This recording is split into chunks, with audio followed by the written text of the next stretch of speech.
প্রভু যীশু বলেছেন, তুমি যখন দান দেবে, তোমার ডান হাত কী করছে তোমার বাঁ হাত যেন না জানতে পারে।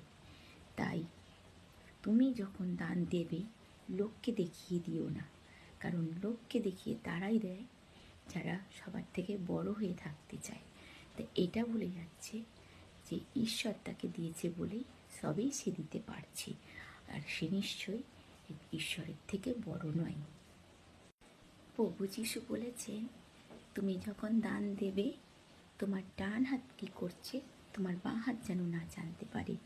তাই তুমিও যখন দান দেবে, লোককে দেখিয়ে নয়, ঈশ্বর জানে কে কতটা কী দিচ্ছে।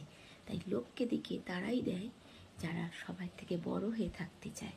কিন্তু এটা সে বলে যাচ্ছে যে ঈশ্বর তাকে দিয়েছে বলেই তবে সে দিতে পারছে, সে নিশ্চয়ই ঈশ্বরের থেকে বড় নয়। জয় যিশু।